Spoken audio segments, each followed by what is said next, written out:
¿Cómo llegar a la madurez espiritual? Parte 2. No es regaño, hermano, no es regaño, no se preocupe. Para comenzar, quería mencionar algo que mencionamos el domingo pasado, una pequeña concatenación, una pequeña refrescamiento, ¿verdad?, de lo que dijimos el domingo pasado, de lo que es madurez espiritual. Es haber progresado en la vida espiritual y haber llegado a ser cristianos con sano juicio, buen juicio, discernimiento, distinguiendo entre lo bueno y lo malo, teniendo la capacidad del Espíritu Santo para hacer lo bueno. Amén. Hebreos, y pues ese es algo sacado de la Biblia, Hebreos capítulo 5, versículo 14, usted puede ver. Pero el alimento sólido es para los que han alcanzado madurez, o sea, palabra pesada. A hablar doctrina que tal vez a un bebé lo asusta. Para los que por el uso tienen los sentidos ejercitados, están acostumbrados, ¿verdad?, a buena comida, a practicar la palabra, y eso le da, ¿verdad?, lo ejercita, lo prepara. Es como, usted tiene que ver esto, hermano, es como un deportista profesional. Un deportista profesional no puede llegar el día del partido sin haber tenido un buen entrenamiento durante la semana. ¿Me entiende? Ve esos equipos profesionales grandes, ya sea de básquetbol, de fútbol americano o gorila ball o fútbol verdadero, al que aquí mal llamado soccer. Usted va a ver que si no se enfocan en un buen entrenamiento, lo primero que tienen en el partido son lesiones, desgarros, estiramientos o hasta fracturas. Entonces necesitamos ejercitar para llegar a este nivel, ¿verdad? Ejercitados en el discernimiento del bien y del mal, razonamiento. Discernir es razonar, entender, la capacidad de poder observar y determinar lo que es correcto con lo que es incorrecto, con lo que es justo, con lo que es injusto, con lo que debo hacer, con lo que no debo hacer. Entonces ese es llegar al nivel de madurez espiritual. Dijimos la semana pasada también, aunque vamos a repetirlo un poquito más adelante también, que nuestro enfoque es a Jesucristo. Esa es la estatura que nosotros tenemos que marcarlo. No sé, aquí en el mundo americano es muy común que en lo que es el dintel de la puerta, lo que está esa moldura de la entrada o el que está por la cocina, a los hijos les van marcando por mes o cada 6 meses la estatura, ¿se ha fijado? Hacen una rayita y ponen fecha. Después vuelven a medir y ponen, hay quienes que ponen la estatura del papá, ponen una marca para ver qué tanto le falta para alcanzar al papá. Y van poniendo la marca y la fecha, la marca y la fecha. Y eso es lo que nosotros tenemos que hacer. ¿Qué tanto nos estamos acercando a Jesucristo? ¿Verdad? Evaluando nuestra vida a diario para poder llegar a ese nivel. Sabemos, hermanos, que a la perfección, mientras estemos en este cuerpo, no podemos llegar. Pero sí podemos tener un avance muy positivo en nuestra vida. Si usted se fija, Jesucristo, Él fue sometido a un cuerpo humano. Lucas 2:52 nos dice, y Jesús crecía en sabiduría y en estatura y en gracia para con Dios y los hombres. Fíjese bien, crecía en sabiduría. ¿Qué es sabiduría? Porque hay una diferencia entre inteligencia y sabiduría. Inteligencia es la capacidad que usted tiene de poder adquirir conocimientos. Esa es inteligencia, de grabarlos. ¡Qué inteligente sos! ¿Verdad? Es una computadora grabando. Pero sabiduría es la capacidad de poner esos elementos que aprendió a la práctica. Ese es un sabio. Ese es un sabio. Y cuando usted aprende la Biblia, no basta con aprenderla. Hay que practicarla para llegar a ese nivel de sabiduría. Entonces Jesucristo, estando atado a un hombre, a un cuerpo de hombre, a un cuerpo físico, Se sometió a ese crecimiento. Se sometió a él. Si él se sometió a eso y buscó la sabiduría, ¿por qué nosotros no? Muchas veces hemos enseñado, hemos dicho, la salvación es el primer paso. Que como fin excelente obtuvimos la salvación, pero no es lo único que Dios quiere hacer por nosotros. No es lo único. Quiere darte más. A medida que tú vas avanzando y vas madurando, vas recibiendo más. ¿Verdad? Entonces es tu compromiso con respecto a eso. Hay situaciones que nos frenan. Mateo 14, 22 al 24.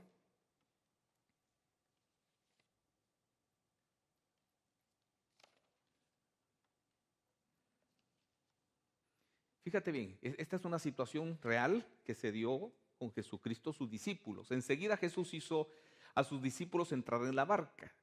La barca siempre ha sido, ¿verdad?, un símbolo de lo que es la iglesia. E ir delante de él a la otra ribera, entre tanto que él despedía a la multitud. Despedida la multitud, subió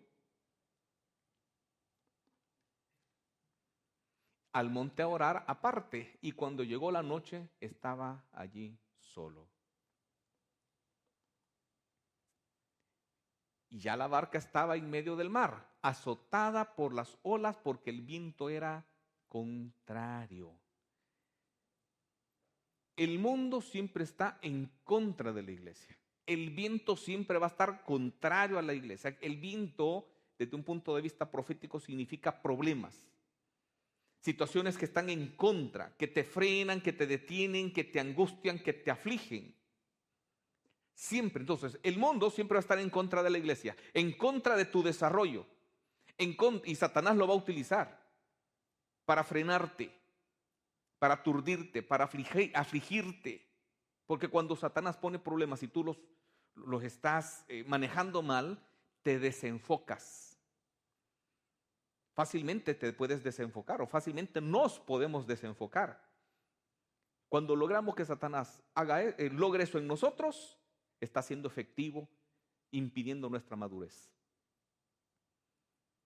¿Se acuerda? Satanás siempre planifica una tentación, un problema a manera de desenfocarte, de destruirte, de causarte dolor, de causarte problemas.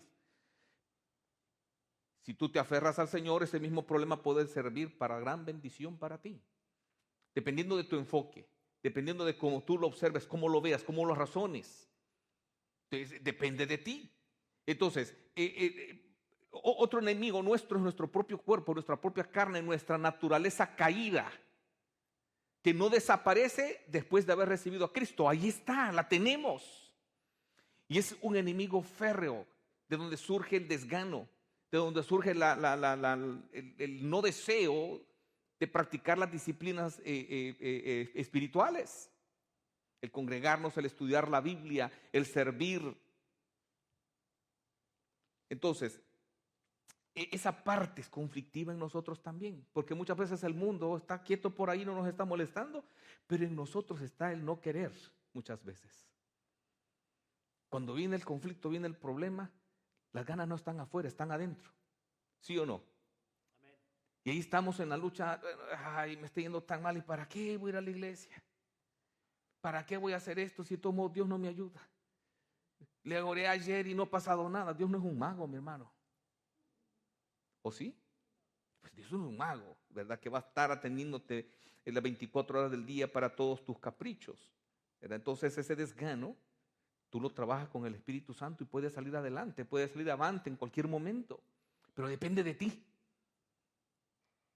Entonces vemos que el mundo siempre va a haber viento contrario para tu crecimiento, siempre. No nos podemos poner a esperar a que haya un tiempo de paz en general para poder hacer las cosas. ¿O sí? En nuestra vida diaria siempre hay algo que tenemos que manejar, ¿sí o no? Hay un algo siempre. Y si ese algo siempre nos desvía, nunca vamos a lograr hacer nada. Y nunca es nunca. Porque entonces Satanás te agarró el lado flaco y por ahí siempre te va a estar dando cachetadas a manera de que no avances, de que no mejores. ¿Verdad? Entonces no puedes esperar tiempo favorable, hermano. La iglesia primitiva se manejó y creció grandemente bajo gran persecución. Bajo gran persecución. Fuerte. Ellos no esperaron un momento de paz para predicar, para evangelizar, para que las cosas se hicieran, ¿verdad? Ellos siempre se dedicaron a la oración, se dedicaron a pesar del conflicto y a pesar de la gran dificultad que era congregarse, lo hacían. A ver, iglesias buscando catacumbas, cuevas enormes para poderse meter allí. Y por más que en veces el ejército romano encontraba estos lugares y hacía matazones, buscaban otra para poderlo hacer. Nunca dijeron, bueno, ¿para qué me voy a congregar? Ahí va a estar el soldado romano y me va a volar la cabeza. Nunca se tiraron a pensar de esa forma. Si no, el evangelio nunca hubiera llegado a nosotros. Y muchas veces nosotros nos enfocamos en cosas no importantes en la vida que no nos edifican. Que no nos edifican. O un problema y ya no quiero. No, aflojamos. Entonces, la iglesia local, nosotros como tal, va a crecer y va a madurar a medida que cada uno crezcamos y maduremos. ¿O no es así? Por ejemplo, ¿qué cosas tú no hacías cuando tus hijos estaban pequeños? Porque no podían acompañarte, no podían estar contigo. Muchas cosas, ¿sí o no? Con mi esposa nosotros nos limitamos un montón por mis hijos. Porque nosotros nunca decíamos, los vamos a dejar con mi abuelo, con mi papá, con mi mamá, con el suegro, que los cuide y mientras nosotros nos vamos a vagar. Nunca hicimos eso. Siempre vimos la responsabilidad del cuidado total como propia en ese sentido. Nunca nos dimos vacaciones de esa clase. Entonces, ¿qué cosas tú no hacías? Porque la edad de ellos no daba. Cosas que ahora que crecieron puedes hacer, por ejemplo. Entonces, su estatura, su edad y su madurez no te permitían hacer cosas. Lo mismo es la iglesia. Cosas que necesitamos hacer, si no tenemos la madurez y el crecimiento espiritual necesario, no podemos seguir adelante. ¿Amén? Amén. No podemos seguir adelante en ese sentido. Entonces, tenemos que enfocarnos en ese crecimiento individual y va a afectar en lo colectivo. Así como el no crecimiento afecta a lo colectivo, también el crecimiento individual afecta a lo colectivo. Hay más servidores, y si hay más servidores, hay más crecimiento, porque hay cómo atender más a la gente. Menos servidores afecta también el crecimiento numérico, porque hay menos personas que puedan atender las necesidades que surgen en la iglesia. ¿Sí o no? Ahorita pues somos todavía un grupo pequeño, mediano, podríamos decir. Si fuéramos 200, ¿cuántos servidores cree usted que se necesitarían?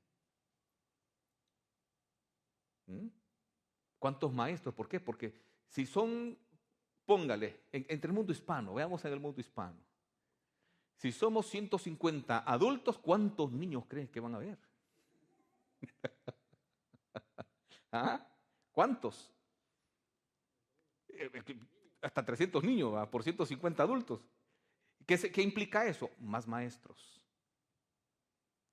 Más maestros. ¿Cuántos están dispuestos a hacer eso? Pues ahí está el detalle. Porque nos gusta estar sentados escuchando, pero hermanos, hay niños que dan guerra. Así como hay adultos que también dan guerra.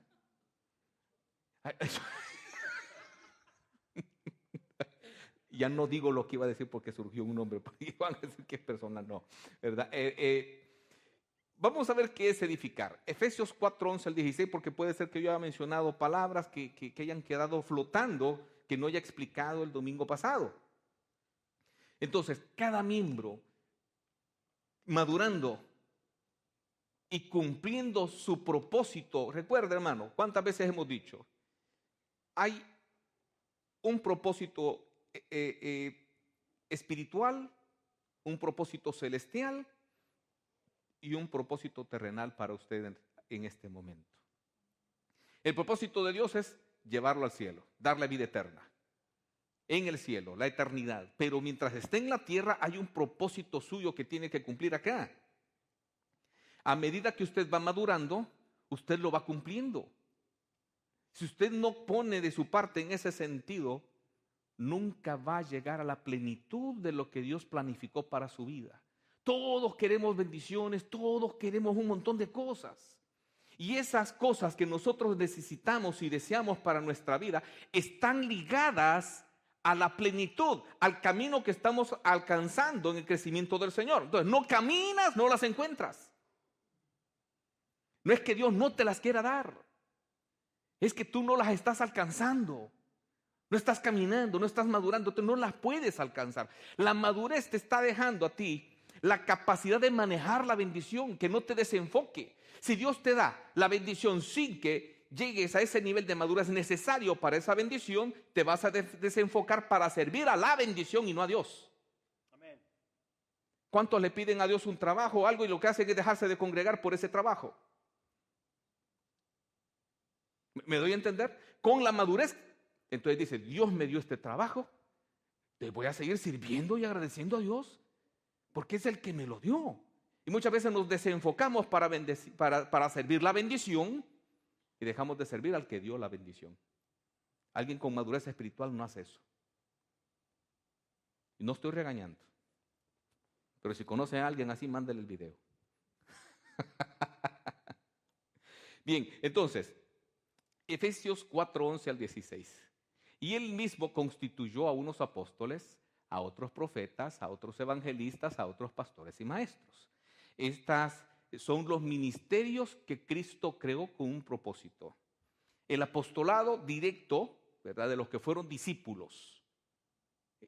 A ese apostolado se refiere, no a todos los que se andan nombrando ahora como apóstoles. Se refería a ellos. Profetas, sí, para dar la revelación, mientras la Biblia se escribía, se terminaba de escribir lo que es el Nuevo Testamento. Cuando esto se escribió todavía, el Nuevo Testamento no estaba terminado, era necesaria la revelación profética.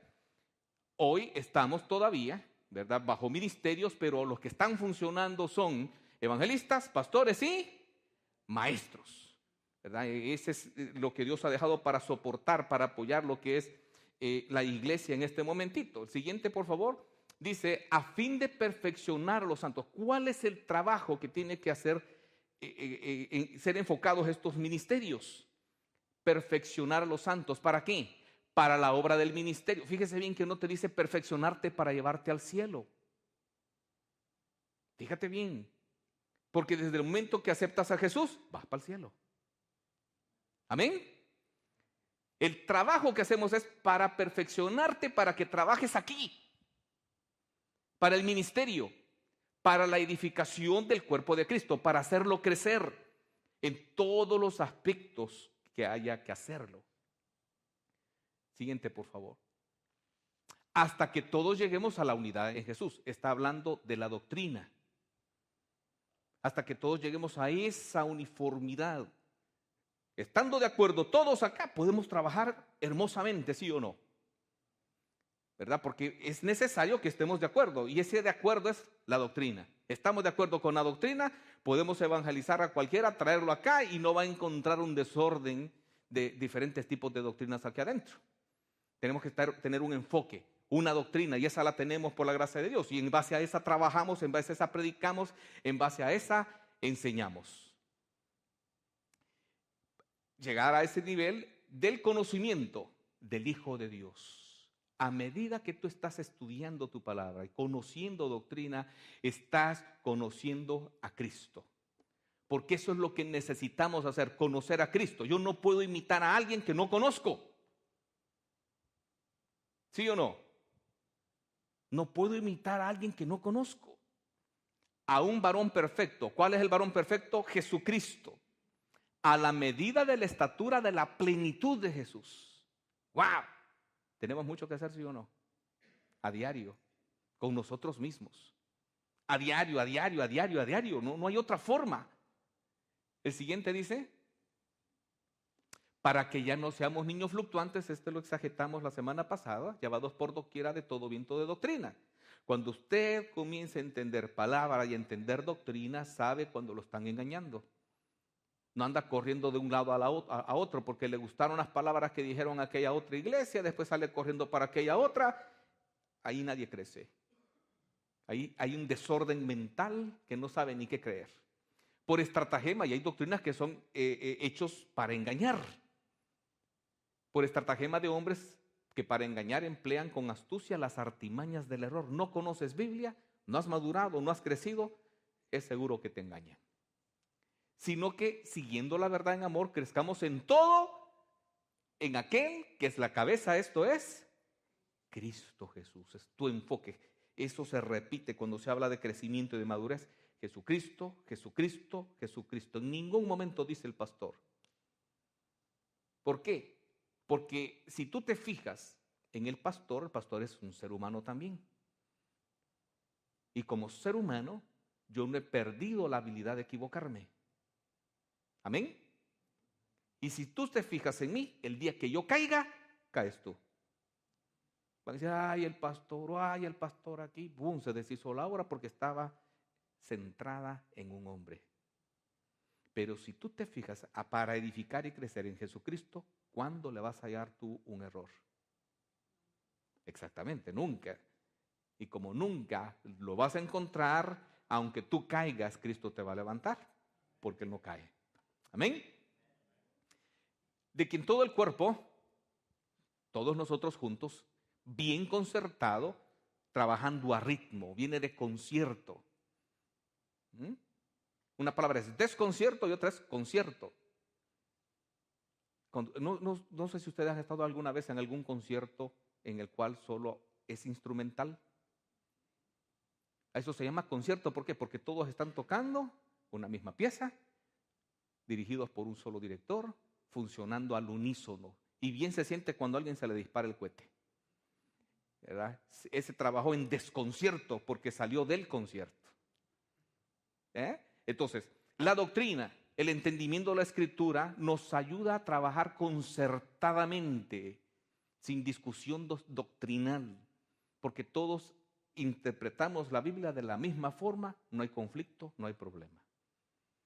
Amén. Entonces, las coyunturas están unidas, nosotros unidos para funcionar, para servir al Señor. Entonces, la madurez implica eso, crecimiento, que se ayudan mutuamente, o sea, nos ayudamos mutuamente, no nos echamos zancadilla mutuamente, sino que nos apoyamos. Vemos que alguien está flaqueando, se le apoya. Vemos que alguien está por deslizar, se le apoya. Vemos que alguien que cayó, se le levanta, no se le acaba de sumir. Según la actividad propia de cada miembro. Hay una actividad propia de cada uno de nosotros. Tenemos que buscarla para ser efectivos en nuestra vida espiritual. Un cristiano no puede llegar a la madurez sin servir. ¿Entiende? No puede.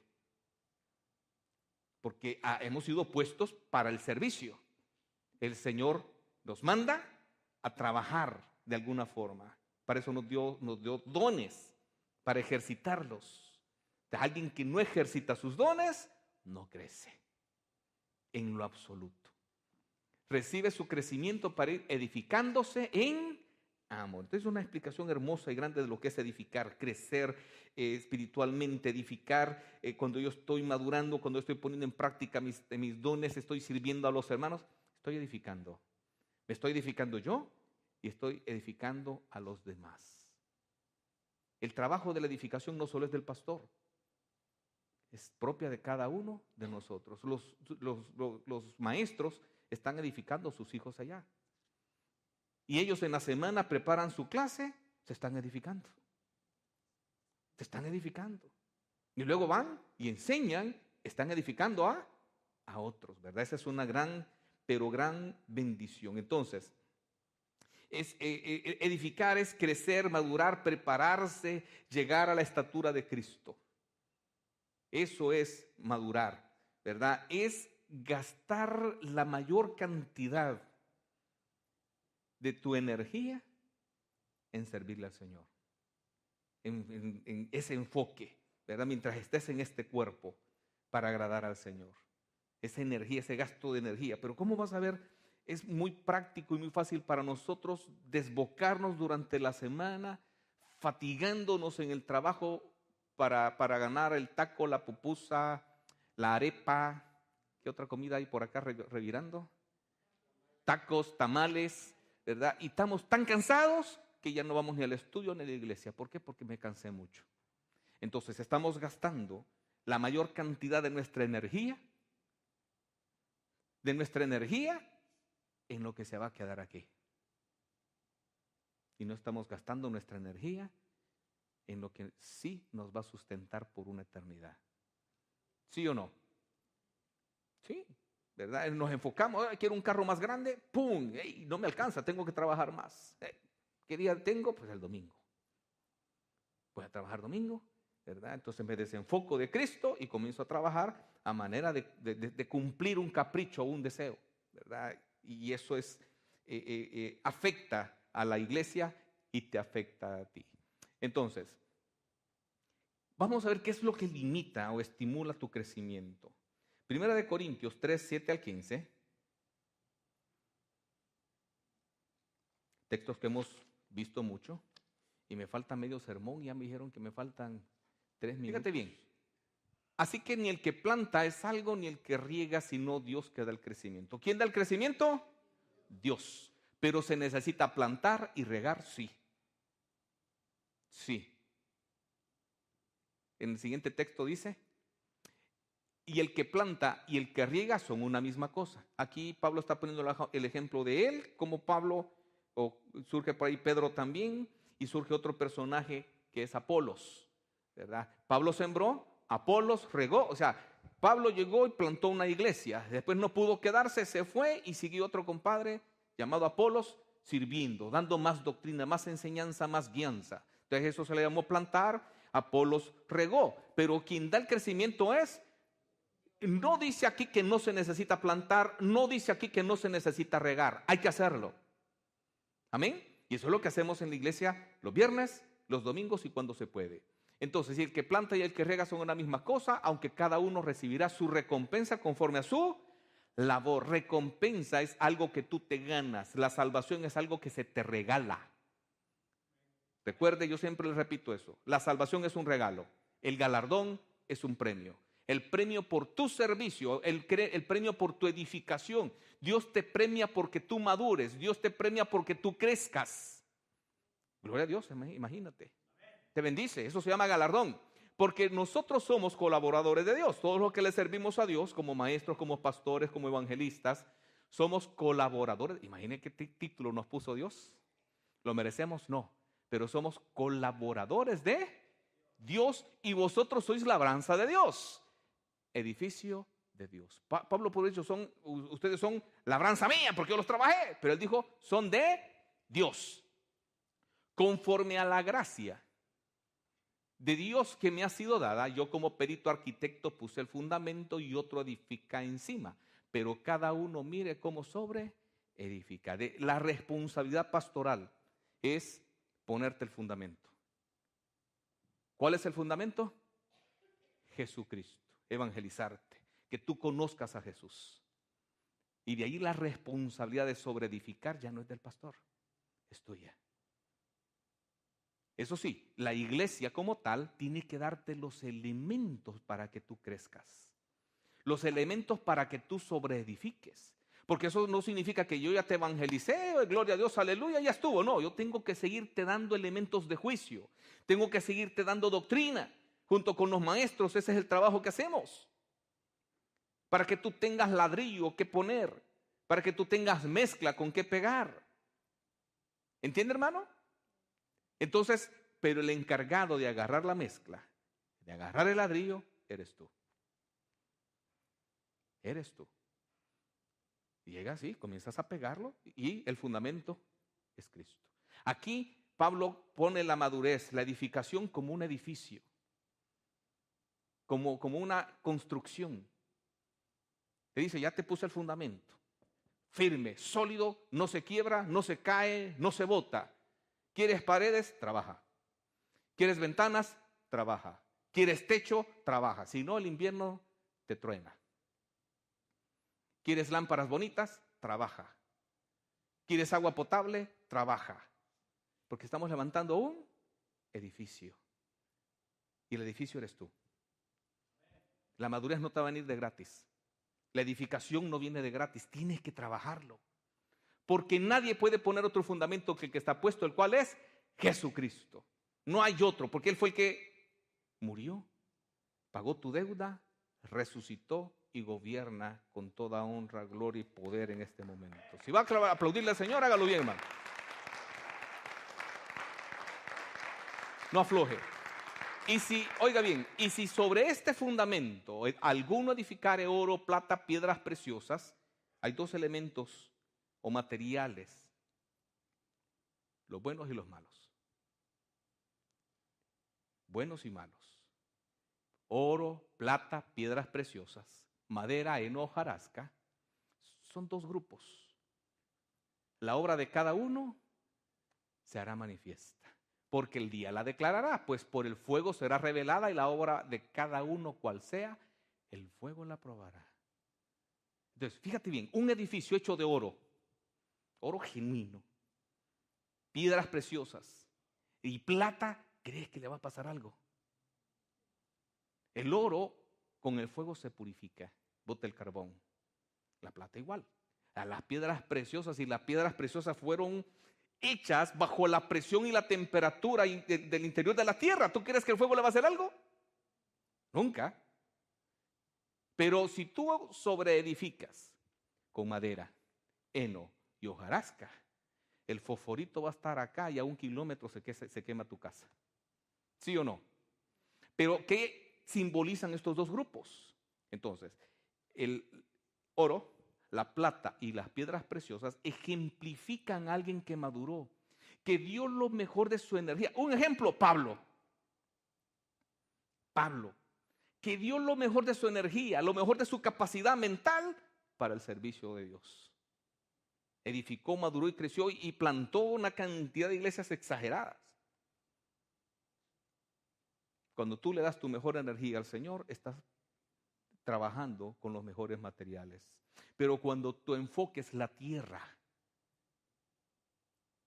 y de vez en cuando venir los domingos, simple y sencillamente estás trabajando con materiales que se queman. ¿Por qué se queman?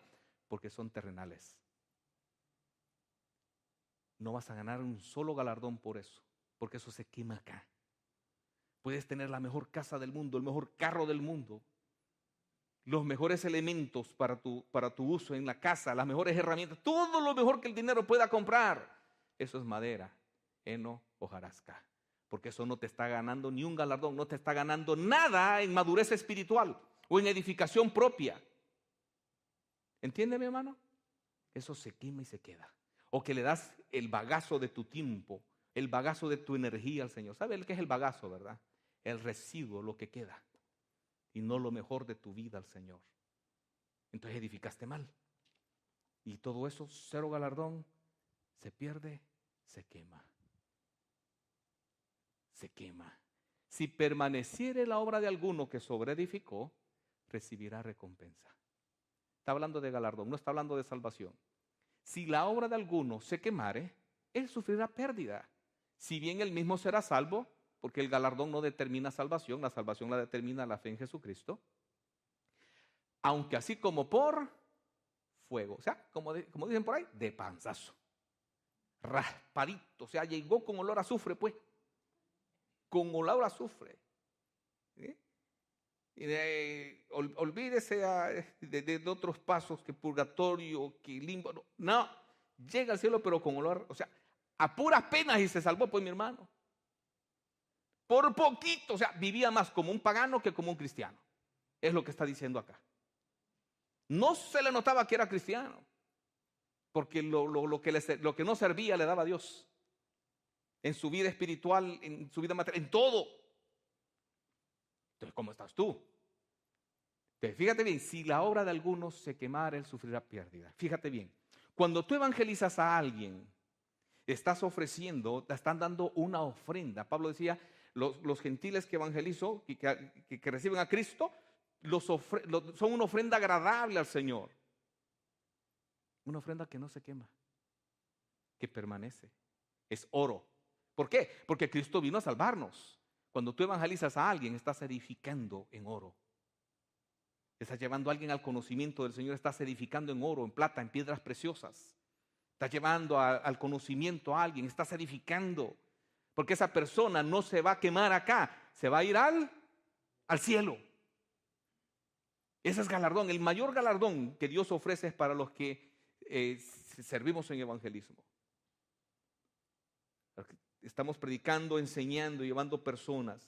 La iglesia tiene que cumplir su función, que es enseñar, dar el conocimiento, dar la doctrina, enseñarte adoración, enseñarte a servir, enseñarte a evangelizar, que son cosas que aquí de alguna forma la estamos cumpliendo. El año pasado, ustedes, los que estuvieron desde el principio del año pasado, y tenemos que repetir eso este año, tuvimos talleres de evangelismo, tuvimos talleres de discipulado, tuvimos talleres para maestros, cómo estudiar la Biblia, cómo preparar un sermón, cómo preparar una clase. Todo eso se dio, esa es nuestra responsabilidad. Es nuestra responsabilidad. Y de ahí salió un buen grupo de hermanos que están sirviendo como maestros ahora. Amén. Es nuestra responsabilidad. El problema fuera que nosotros no lo hiciéramos, pero lo estamos haciendo, ¿verdad? La pelota está de tu lado. ¿Qué tienes que hacer? Poner en práctica lo que se te enseña. Así de sencillo. No hay otra forma. No hay otra manera. No hay otra manera. No hay otra que orar, estudiar su Biblia, congregarse, servir. No hay otra forma de crecer. No existe. Es como cuando nace un niño. No hay otra forma de hacerlo crecer que darle comer, ¿sí o no? ¿O hay otra? Amén, hermano Gonzalo. No hay otra forma. En 6,000 y tantos años de historia humana no hay otra forma. La ciencia ha avanzado, pero no ha encontrado otra forma de hacer crecer un niño. Y han pasado más de 2,000 años desde que Cristo vino y no hay otra forma de que tú madures y que crezcas, que es orar, estudiar tu Biblia, congregarte, servir. Son cosas que tienes que hacer. Si no las haces, no vas a crecer. Nunca vas a lograrlo en ningún sentido. Es responsabilidad propia. Entonces, fíjate bien, muchos pueden pensar, pero ¿será que Dios no me quiere apoyar? ¿Será que Dios no me quiere dar? Y la Biblia dice que el crecimiento te lo da el Señor y te lo quiere dar. Te lo quiere dar. La cosa es que te acerques.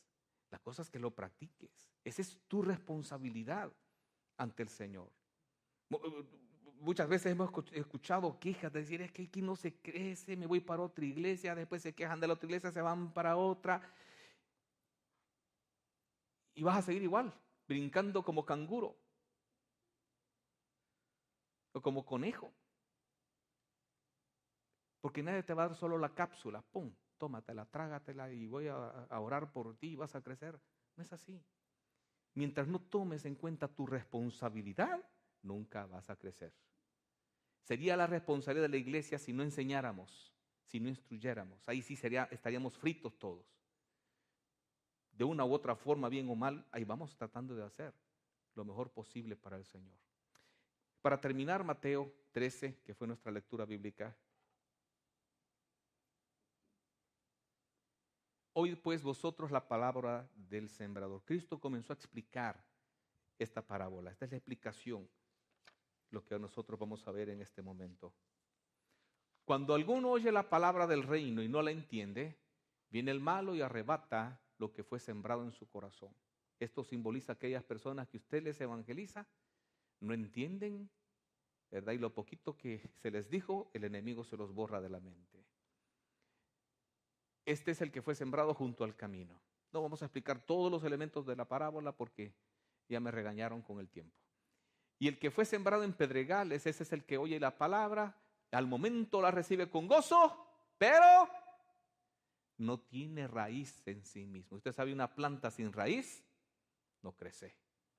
Entonces es de corta duración. Pues al venir la aflicción o la persecución por causa de la palabra, luego tropieza. Son aquellas personas que se fueron mal evangelizadas y les dicen: cuando aceptes a Jesús, tu vida va a ser fenomenal, va a ser de color de rosas, no vas a tener problemas, todas tus necesidades.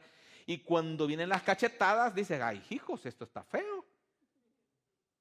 A mí no me han dicho esto, yo estaba mejor en el mundo. Y he escuchado a esas personas que dicen eso. Cuando yo estaba en el mundo, yo tenía trabajo, tenía carro, tenía mujer. O era soltero y ya en la iglesia me casé, ahí me fregué. Es broma, es broma. Y dice: cuando fui a la iglesia, comencé a ir, perdí el trabajo, ¿verdad? Y comencé a tener problemas en la casa. Se me fregó el carro. Y entonces comienzan a poner un montón de cosas. Y dicen: mejor me voy para el mundo. Entonces, ¿qué pasa? El siguiente versículo. ¿Fueron salvos? No. El que fue sembrado entre espinos, este es el que oye la palabra, pero el afán de este siglo, se enfoque solo en lo terrenal. En el dinero, en posición, en pasarla bien. No hay planificación espiritual. Entonces estas personas oyen bonito, está rica la palabra, ¿verdad? Pero su enfoque no es el evangelio, su enfoque es la tierra. Pero el afán de este siglo y el engaño de las riquezas ahogan la palabra y se hace infructuosa. O sea, no hubo tiempo para enfocarse. Mas el que fue sembrado en buena tierra, este es el que oye y entiende la palabra y da fruto. Hermano, la buena tierra da fruto a su tiempo. ¿Cuándo es que un árbol comienza a dar fruto? Cuando está maduro para hacerlo. ¿Amén? Cuando está maduro para hacerlo, comienza a dar fruto. La pregunta es: ¿ya comenzaste a dar fruto tú? Si no estás dando fruto es porque no has llegado quizás a la madurez. Pregúntate por qué no has llegado allí. Y cuando ya la persona está madura, da fruto y produce a 100, a 60 y a 30 por uno. Y bueno, por muy poco que sea, fruto es fruto, sí o no.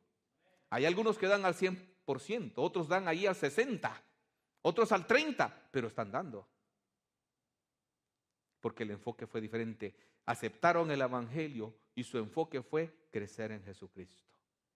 Tú decides, hermano, ser buena tierra o mala tierra. Enfocarte en lo terrenal o enfocarte en lo espiritual. De tu decisión y de tu esfuerzo va a radicar tu madurez espiritual. Que Dios te bendiga.